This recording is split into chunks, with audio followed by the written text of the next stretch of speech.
Salam kerahiman. Hari ini kita ketemu 1 Oktober. Ada sedikit perubahan dalam susunannya. Tidak diawali dengan doa, tapi nanti doa digabungkan dengan doa penutup. Hari ini kita akan baca dari diary nomor 91. Dalam nama Bapa dan Putra dan Roh Kudus. Amin. Oh Yesusku, hanya Engkaulah yang mengetahui penganiayaan yang kuderita. Dan semua ini aku tanggung hanya karena aku setia kepadamu dan mengikuti perintah-perintahmu. Engkaulah kekuatanku. Topanglah aku supaya aku selalu dapat melaksanakan apa yang Kau minta dari aku. Dari diriku sendiri, aku tidak dapat melakukan suatu pun. Tetapi apabila Engkau menopang aku, semua kesulitan tidak ada artinya bagiku, oh Tuhanku. Aku dapat melihat dengan amat baik bahwa sejak pertama kali jiwaku menerima kemampuan untuk mengenal Engkau, hidupku menjadi pergulatan tanpa henti yang semakin hari menjadi semakin sengit. Setiap pagi dalam meditasi, aku menyiapkan diri untuk perjuangan sepanjang hari. Komuni Kudus meyakinkan aku bahwa aku akan memperoleh kemenangan, dan memang demikian. Aku khawatir akan tiba suatu hari di mana aku tidak dapat menerima Komuni Kudus. Roti dari Dia yang kuat ini memberiku seluruh kekuatan yang kubutuhkan untuk melaksanakan misiku dan memberikan keberanian untuk melaksanakan apapun yang diminta Tuhan dariku. Keberanian dan kekuatan yang ada dalam diriku bukan berasal dari diriku, tetapi dari Dia yang hidup di dalam aku. Itulah Ekaristi. Oh Yesusku, kesalahpahaman orang sedemikian besar. Kadang-kadang, seandainya tidak ada Ekaristi, aku tidak akan berani melangkah lebih jauh meniti jalan yang sudah Kau tunjukkan kepadaku. Ya, bulan Oktober kita akan banyak bicara tentang Ekaristi. 1. Dikatakan oleh Yesus, hanya Engkaulah yang mengetahui penganiayaan yang kuderita. Semua ini aku tanggung hanya karena aku setia kepadamu dan mengikuti perintah-perintahmu. Engkaulah kekuatanku. Topanglah aku, supaya aku selalu dapat melaksanakan apa yang Kau minta dariku. Topanglah aku, sanggah ya, artinya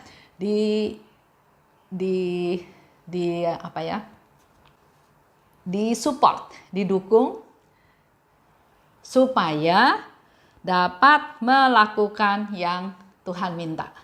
Kita juga boleh seperti Suster Faustina, minta supaya Tuhan tolong saya, minta supaya Tuhan topang saya, Tuhan sanggah saya, Tuhan support saya, Tuhan dukung saya, supaya saya bisa melaksanakan apa yang Tuhan minta. Ya, coba sekarang refleksi dulu dengan apa yang biasa kita lakukan dalam doa.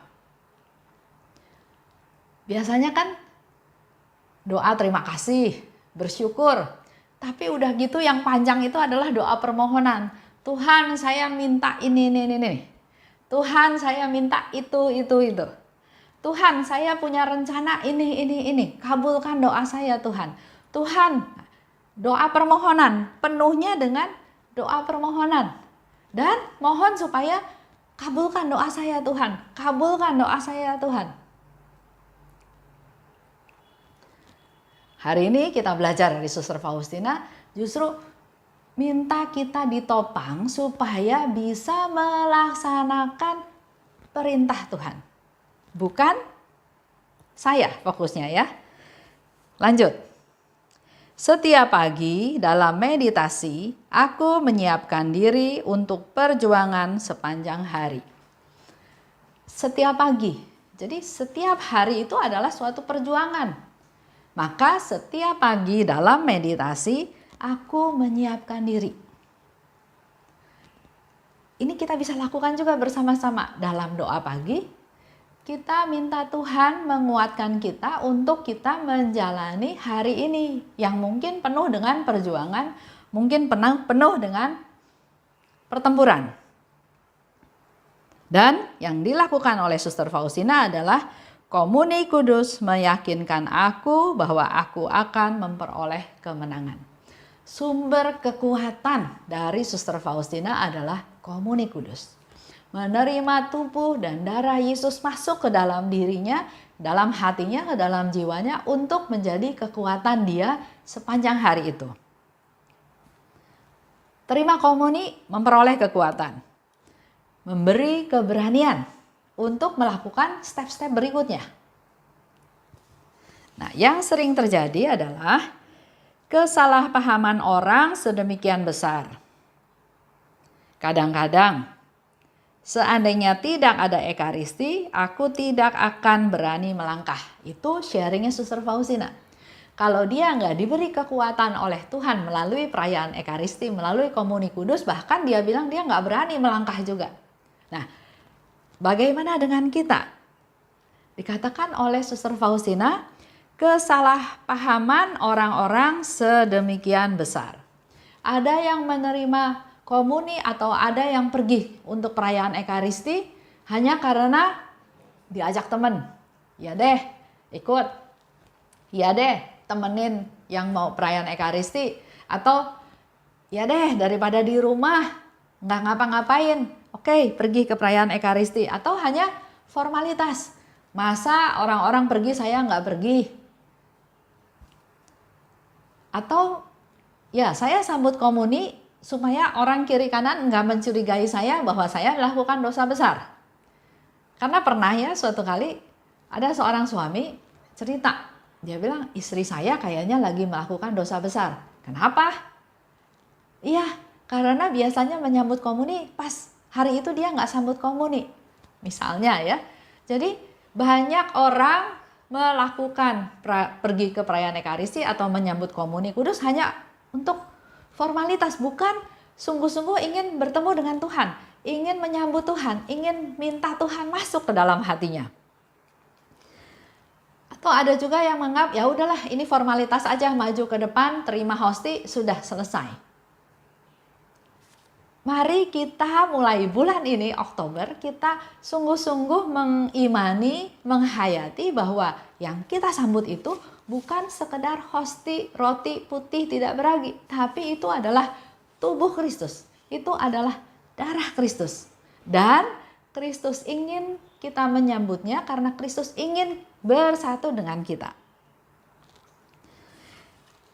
Itu sedikit gambaran persiapan mungkin buat sebagian orang pada saat COVID-19 ini nggak bisa pergi ke perayaan ekaristi.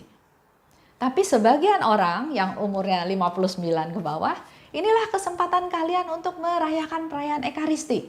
Menyambut Yesus masuk ke dalam hati kita masing-masing, ke dalam jiwa kita untuk membaharui hidup kita.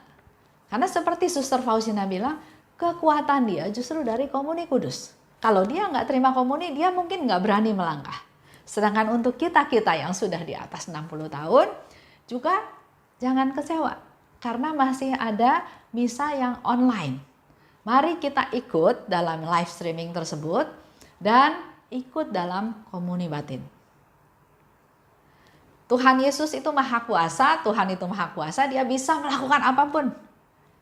Bahkan kalau Suster Faustina juga dia nggak bisa pergi ke kapel, dia nggak bisa ikut perayaan ekaristi, tapi dia mohon bahkan Yesus yang datang memberikan hosti.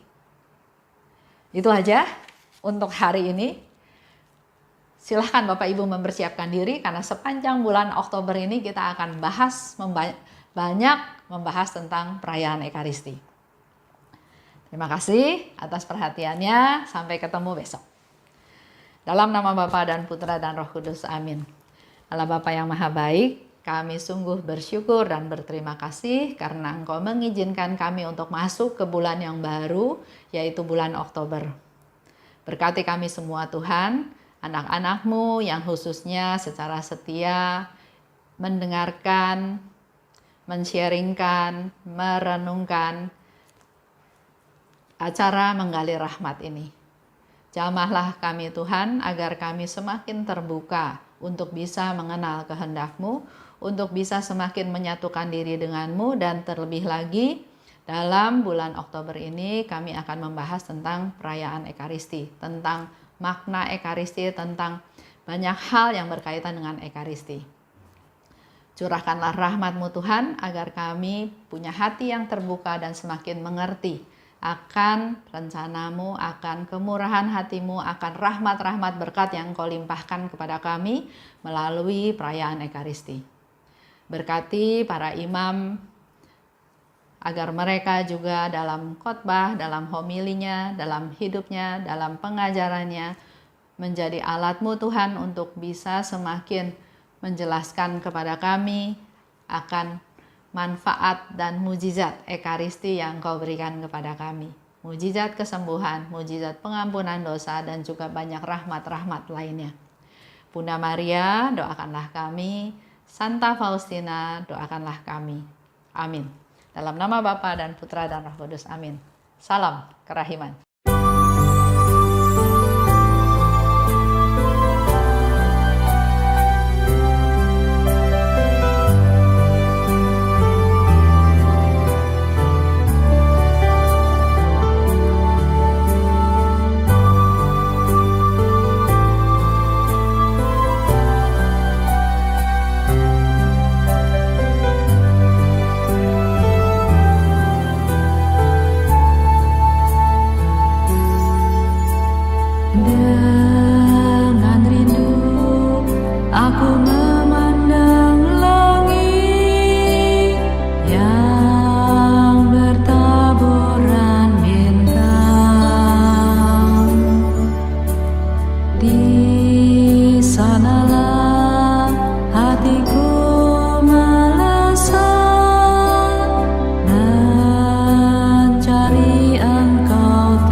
Aku